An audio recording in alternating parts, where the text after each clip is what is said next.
Hello, boys. What's your favorite scary movie?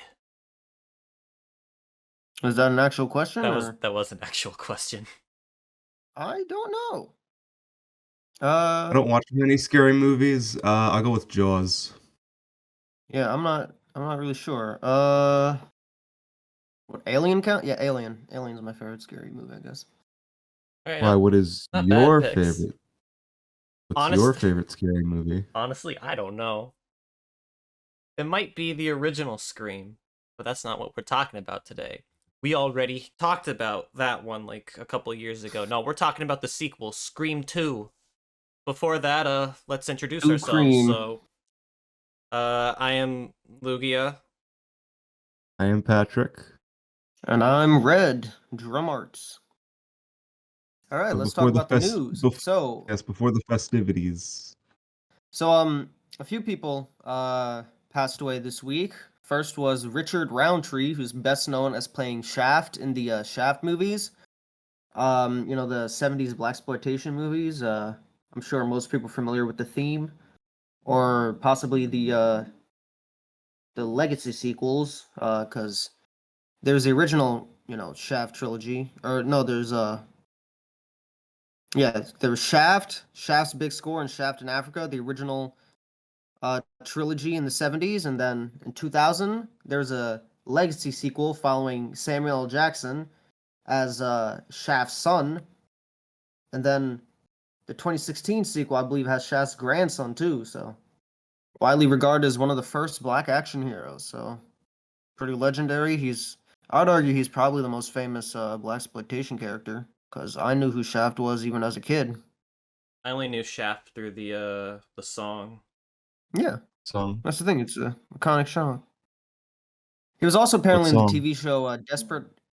The Shaft theme, Shaft. You're damn Damn right. right. You never heard that song? I don't think I have. Really? No. It's the kind of song that's like it gets parodied in like stuff too. You guys also might recognize Richard Roundtree from Roots and Desperate Housewives because he also played characters in there.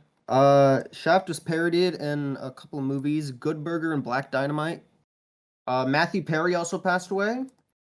He's best known as playing Chandler Bing in Friends. He's also a gamer, so we lost one of our own today. Rest in peace. He was only like That's not even a 54 years joke. old. He was young. Yeah. Yeah, apparently he died via like drowning or something. He Yeah. drowned in his Yeah. hot tub. I probably know him best for voicing Benny in the Fallout New Vegas. I also saw the movie 17 again, but yeah, he's in a lot of stuff. The most famous though being, Chandler Bing and Friends. So yeah, rest in peace, Matthew Perry. You guys fans of any of his work? You guys more familiar with Friends? Unfortunately, no. I was never really a big fan of Friends, but it's still unfortunate nonetheless. I've seen a few episodes of Friends, but other than that, I know him for, like you said, 17 again, and also, what's the movie called? The Whole Nine Yards? Mm-hmm. Yeah, that one. I guess in some other news, the FNAF movie came out. I haven't seen it, but I heard that Matt Pat not only has a cameo, but his name is Ness, and apparently Scott Cawthorn himself specifically requested that Matt Pat's character be named Ness because he heard of the Sans' Ness memes and he just wanted to. He thought it was funny, so he literally just did that in there as like a joke. And of course, he had to say it's just a theory. Yeah, he does say it's just a theory. Like, I haven't seen this movie for myself. I've already been spoiled on the cameos, though. Just to clarify, none of us here have actually played Five Nights at Freddy's, right? Nope. I have not. Nor have I. I'm just familiar with a couple of the memes, like the Bite of 87, but that's about it. Yeah, same here. Five Nights at Freddy's never really caught my attention. But apparently it did really well, and on its opening day, it made like 39 million. Impressive for a film that's also on streaming. I got nothing else. Yeah, This isn't my turf. This is just brief, but this caught my attention. So, I'm sure you guys know about, even though the writer's strike ended, the actor's strike is still going on. Yeah. Yes. Well, a few days ago, Disney announced some pushbacks in their release schedule. Actually, a few studios announced pushbacks. But Disney made an announcement that caught my attention because they announced that the next Pixar film, Elio, has been pushed back. And this is interesting to me because it was set to come out this coming March. It got pushed back to June 2025. That is an unusually big delay for an animated film. We already had a teaser. We knew stuff about this movie. And like considering it was supposed to come out in March, that means like it should be close to completion. So why delay this movie over a year? And again, for an animated film, that's very odd, especially since other movies have been pushed back significantly less. So why Elio of all things? Does something just happen behind the scenes? Maybe, I don't know. You guys want to talk about Rocky Horror?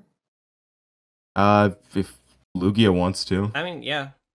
So, as someone, you of the three of us, I'm the only one who's actually seen Rocky Horror prior, right? Yeah. So, Lugia, please, tell me about your first Rocky Horror experience. Well, should I'm I very also go curious. into like what the whole production was? Yeah.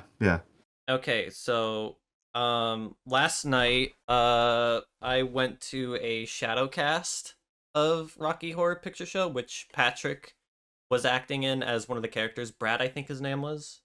Mm-hmm. And if you're wondering what a shadowcast is, basically you're kind of watching people act out the whole movie while the movie's playing in the background, so you get an idea of like what's supposed to be going on. And like there'll be some like details that the actors will do that are different from the movie. They'll like move around the stage and the audience will throw things and scream and yell. I can say for certain Rocky Horror Picture Show was not at all what I was expecting. What were you expecting? Something with horror and about picture shows. I mean, it got the Rocky part right because there's a character named Rocky, but other than that, I was left very confused. Yep. I expected that. I asked you this after the show. I'm gonna ask you again. Do you have any idea what the hell just happened? Well, I know that there's supposed to be no meaning to it because they explicitly state that in the ending. But at the same time, it's like, what's even the buildup? The fact that they're from like another galaxy. What was it? Transylvania because they're transsexuals. The best way I can describe Rocky Horror is imagine the horniest Twilight Zone episode you've ever seen. Oh, this movie was hella horny. And I remember there was like that one person just like screaming in the background, like all the things that you would say during a Rocky Horror screening. Mm-hmm. It kind of reminds me of like when we saw The Room in theaters, but with The Room, I feel like you just blurt out things on a whim. Like there's no specific joke that everyone's in on. Whereas with Rocky Horror, I think there's an elaborate way that everyone riffs on that movie. Yeah, this is like nearly 50 years of people yelling things, so there's kind of a groove to it. Wait, when did the movie come out? The movie came out in 75. Wait, what? Yeah, when do you think it came out? At least like in the 80s, maybe. No, it was 5 years before the 80s were even a thing. Jeez. Yeah, but yeah, as for the Shadowcast itself, it was pretty funny. Things got a little weird, but I won't go into that. One of these days we will. Well, actually, what was your experience acting in it? My experience, I had a fucking blast. I think the real beauty of Rocky Horror is that it's a show where gender really doesn't matter and that anybody can play any role. Because I've seen productions where two females are Brad and Janet respectively. I've seen productions where male roles play the female characters. Like the beauty is that it's very inclusive and anybody can play any role, and I think that's really special. Full transparency, one of these days I am going to choose Rocky Horror for the podcast. Not just yet though, because I need Red to see it in person as well, because that is the definitive way to see Rocky Horror. So Scream 2. Yeah, alright. So Yes, Gratuum. So Scream Scream. 2, was directed by Wes Craven and written by Kevin Williamson, the same writer and director as last time. Scream 2 had a budget of $24 million and made $172 million, so really big success, even for a sequel. Scream 2 was kind of already in development because Kevin Williamson already wrote 2 5-page treatments for potential sequels while writing the first movie script, so like it wasn't even done yet, and he was already like, yeah, no, we can make more out of this. And you know, Matthew Lillard says it best in the first movie, you gotta have a sequel. However, not everything was all sunshine and rainbows, because after the sequel was greenlit, the script was leaked on the internet, which spoiled the killers' identities. I mean, some of the script was still used, but mainly the finale and the fate of Randy Meeks and Joel were altered. However, what confuses me is that in an interview in 2017, Williamson said that the leaked script was actually a dummy draft and that he already had 3 dummy endings written prior to the film's final cut. And I mean, okay, but also during filming for Scream 2, security increased because of the leaked scripts, so maybe he's telling the truth, and that if the final script was to get leaked, they want to take drastic measures for that, because the dummy script was kind of like the fall boy for that. Well, during the first Scream, weren't there like worries that it would inspire copycat like murders? Yeah. So yeah, it makes sense for the sequel. You'd want to ramp up the security.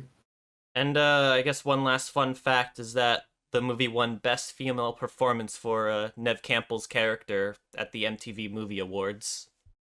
Alright, so what exactly is Scream about? Well, Patrick, you just mentioned that the first movie would potentially inspire copycat killings, and that's kind of what this is about. So we start off in a movie theater. A couple go to see this movie called Stab, which is basically the first movie within the Scream universe. And surprise, surprise, killings happen because it has Ghostface, and he's an iconic serial killer in the Okay, this is something that's always bothered me, even when I first saw the movie. I know I'm jumping ahead here, but why would you make a movie about killings that had happened? I feel like if you were to do that, you'd make a You do documentary. know that.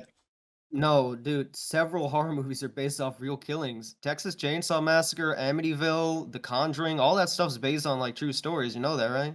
Yeah, Well, but in the are the context of victims this, in those? Psycho, in the context Psycho of and this Silence of the movie, Lambs. no. In the context of this movie, these killings happened like a couple of years ago. The events are still pretty recent.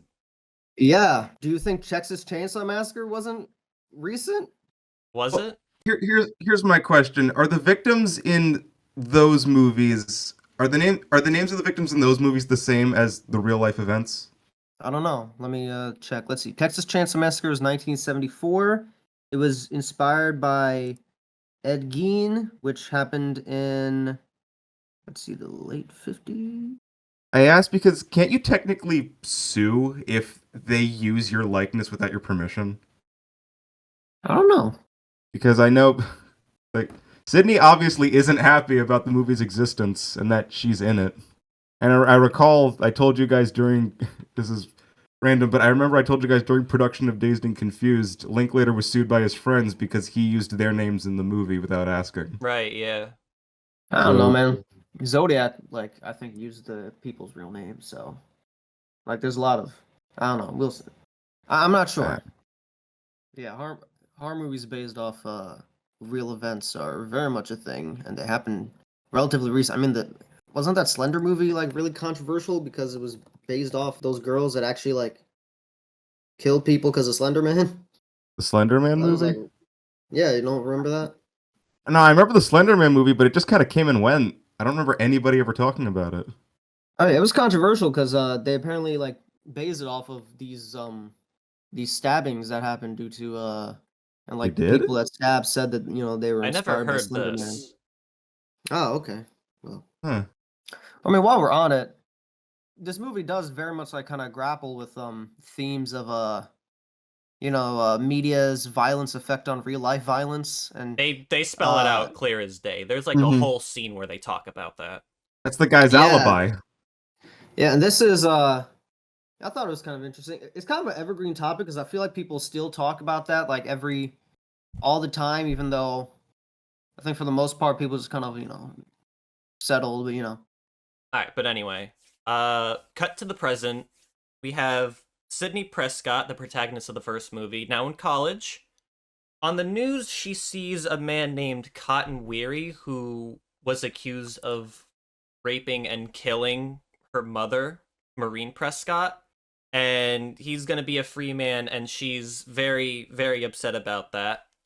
However, this is also going on around the time that the Stab movie is very popular with people, and it is inspiring their own killings, similar to that of the first movie. They have a whole scene where they describe how the victims have similar names to the victims of the previous movie.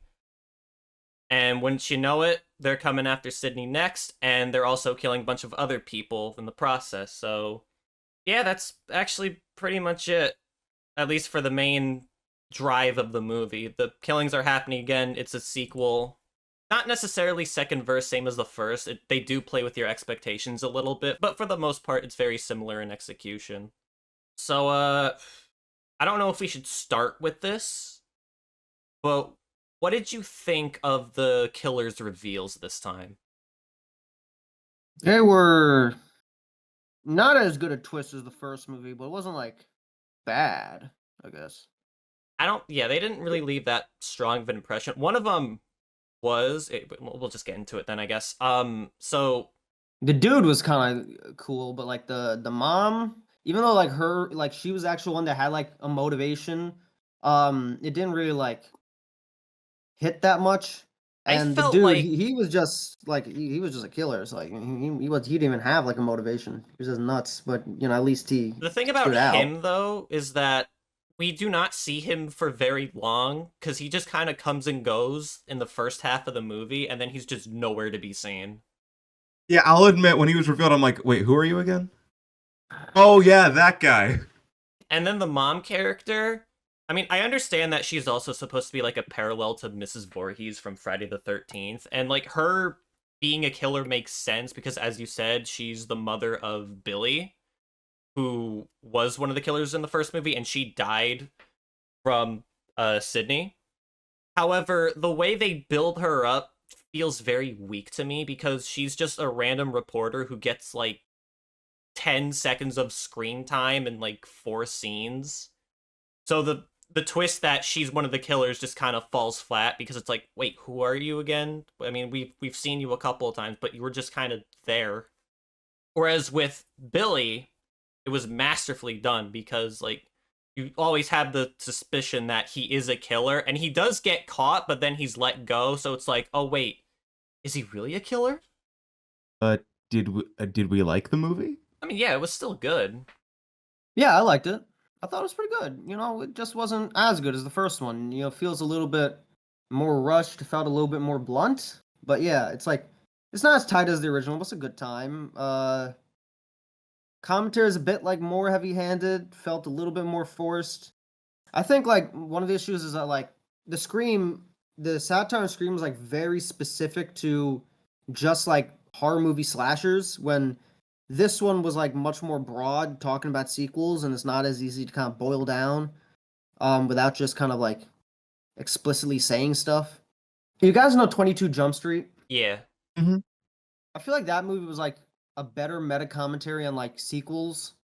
I thought like the violent stuff was like kind of interesting here, but like the sequel commentary, like I was like 22 Jump Street kind of did it better. I feel like this movie kind of just loses some focus because it's trying to do the meta commentary. Well, the first movie was already pretty meta, but now that we are dealing with the sequel and it knows that it's a sequel, it's trying to out meta the meta. If that makes sense. Yeah, for that reason, I don't blame them for killing off Randy because of that. So he was the guy who was always like, well, sequels are generally not as good as the first. There's certain tropes it has to follow, and then he gets killed. I'm like, I think yeah. him dying was pretty cool, just because like I thought it was kind of bold, because like I knew Sydney wasn't gonna die and like Courtney Cox wasn't gonna die. Like I knew like Yeah, no. it's just kind of it's just kind of bold when like a movie does end up like killing a main character. I think yeah, I don't know, just I mean, it's I did bold. like Randy. I did like his meta commentary, but at the same time, I don't blame them for killing him off because it probably would have gotten annoying. Yeah. I will say though, his death I did think make me it's laugh. His death did make okay. me laugh because as soon as he's pulled into the car, these four random guys with a boombox just walk by and they don't hear a single thing. I don't know. It just made me laugh. Like, who are these guys? They just randomly appear. They're in on it. I thought it was funny how Sarah Michelle Gellar was in this, just because Matthew Lillard was in the last movie. So I'm like, I'm hoping that 3 and 4 just have like other members of the Scooby Doo cast. Do 3 and 4 also follow up on the events of this movie? Like I'm pretty sure Campbell's still there. Nev Campbell's in, I believe, all except 6. Nope, I have no idea. She's in 7 apparently. So Wait, they made a she's in 7th Scream. one? No, there's only No, 6. that's the next one. That's the next one. Like they announced Scream 7, and apparently Nev Campbell's in it. I don't know if she's in 6 though, because I haven't. I don't believe she's in 6, which I'm curious how that would work. Like, I know they have like a new cast, but even still. Yeah, I mean, it seemed. Yeah, I think they just have a new cast. So I kind of want to go back on the point that this movie feels a little unfocused.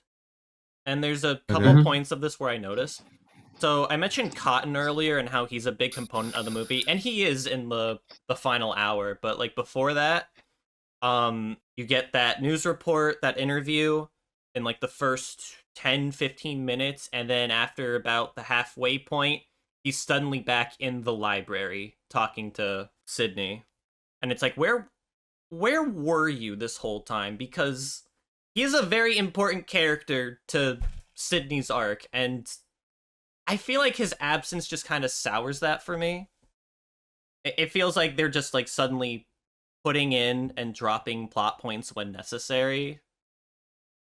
Actually, that also extends to Mickey too, because as I said before, we don't see him for like a good stretch of the film, and it kind of sours the twist too.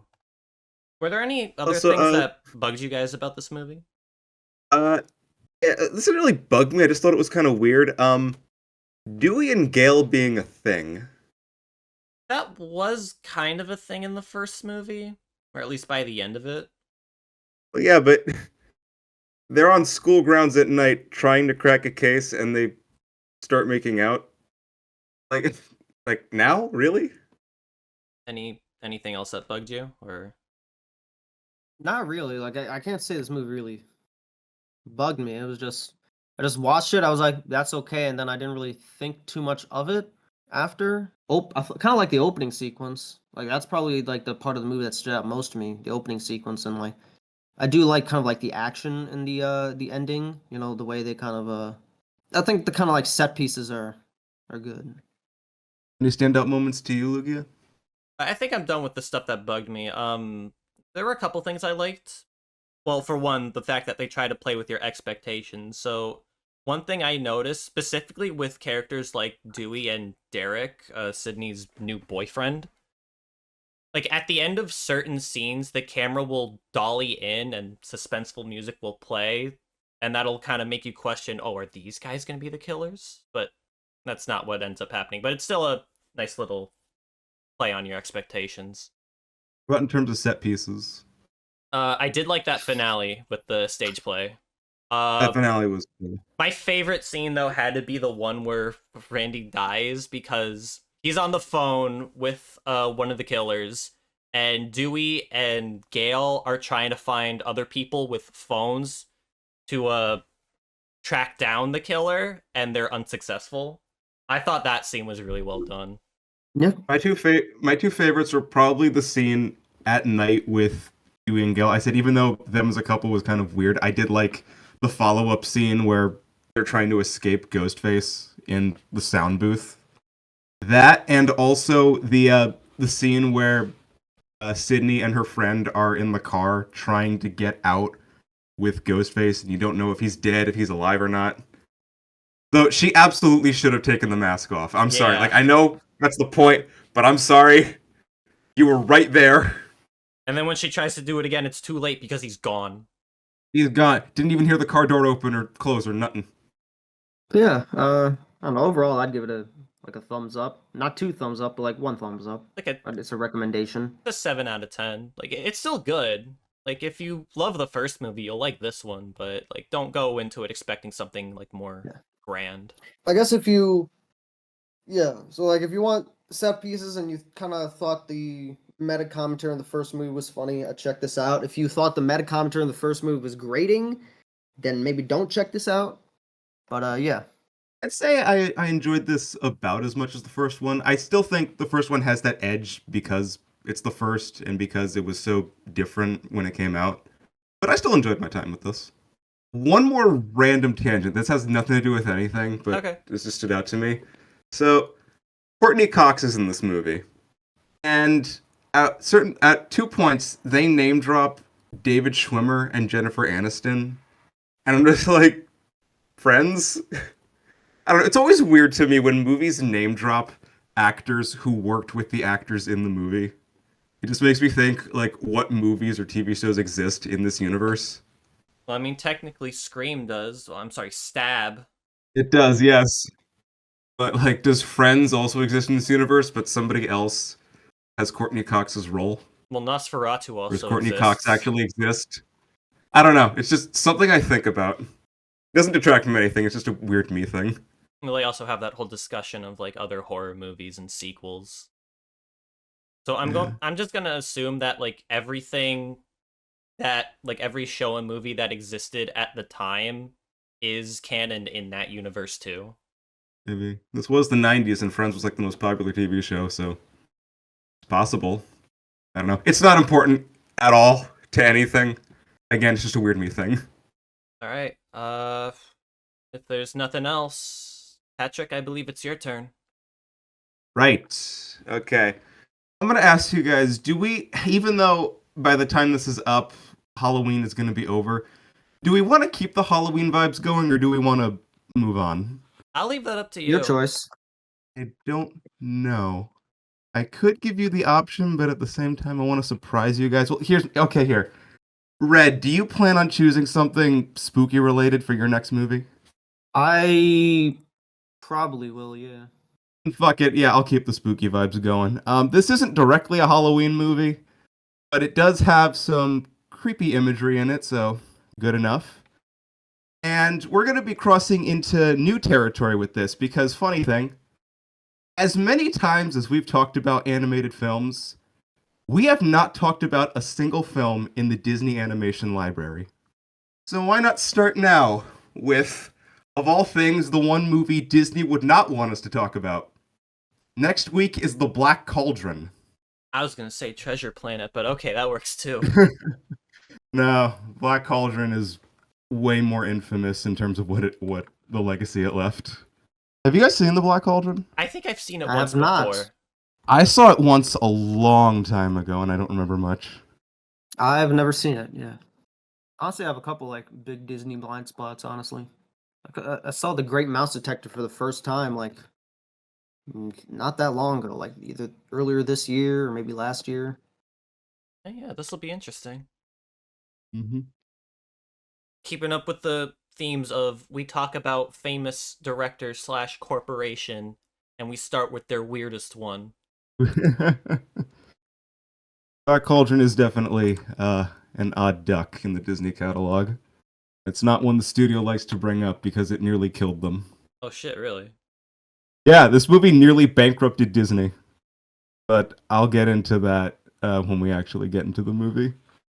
But yeah, it's mostly infamous because of the damage it left. The movie itself, people are mixed on. Some people love it, some people hate it. It's really a roll of the dice what we'll think. All right, you got anything to close us out? Hey, listen. As much as I'd love to close us out, I can't. But I can tell you this, though. It'll make for one hell of a movie.